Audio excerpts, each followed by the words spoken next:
We're now joined by Frankie Corrado and Mark Denis. And guys, the Leafs are very clear. How they played coming out of the Olympic break would decide their trade deadline fate. So 3 straight losses. They've been outscored 14-5, and management seems to have their answer. Frankie, whether it's the players or the staff, do the Leafs need to make drastic changes this week? It depends what you define drastic as, but I'll put it to you this way. They have to be very productive on the days leading up to Friday and on Friday. And what that means is all players that are on expiring contracts that have some kind of value around the league, so we know who those guys are.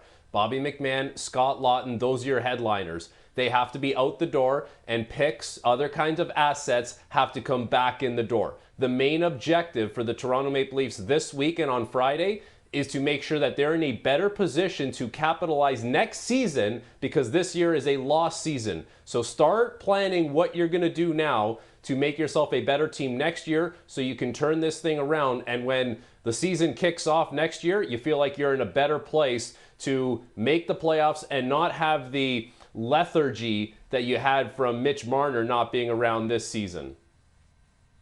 Frankie, I couldn't agree more. And you know what? They need to retool this blue line. When I'm looking at this blue line, I can't circle a name that I want on my team 3 years down the road when I want to be a contender again. Simon Bedouin, with all due respect, is your youngest defenseman. So they need the draft capital, and they can't stay the path, because staying the path is not stability at this point. It's total denial. So they need draft capital. They need young prospects. They need to aggressively pursue trading away their UFAs. And let's be realistic. They're not going to trade away Matthews or Nylander at this point, but they need to find a way to surround them better for the future.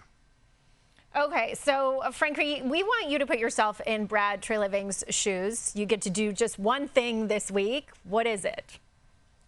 Okay, outside of all the main things, the obvious things, the one thing that I would do is explore trading a goaltender, because you're in a situation next season where Joseph Woll, Anthony Stolarz, Dennis Hildeby, they're all under contract. They're all coming back as of now, and all 3 of them need waivers. Dennis Hildeby is no longer waiver exempt, so you can't shuttle him up and down from the Marlies to the big club. You're going to have to make a decision. There might be a team that says next year, if you try and send him down, we're going to claim him for free and you're going to lose him for nothing. So if you're the Toronto Maple Leafs, outside of all the main things like trading your UFAs and then exploring what the market is for a guy like, let's say, Oliver Ekman-Larsson, it's, can you get anything for Anthony Stolarz right now? Because there are teams that are looking for goaltending. Mark, I don't know if you see it any other way, but it's an interesting line of thought for the Toronto Maple Leafs as they start to plan ahead for next season.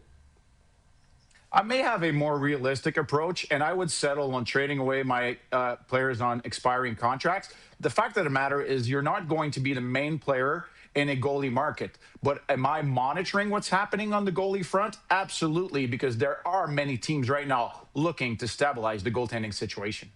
All right, so it's really all about planning for the future, because for what it's worth, Money Puck gives playoff percentages for each NHL team, and they have the Leafs with a 1% chance of making this postseason.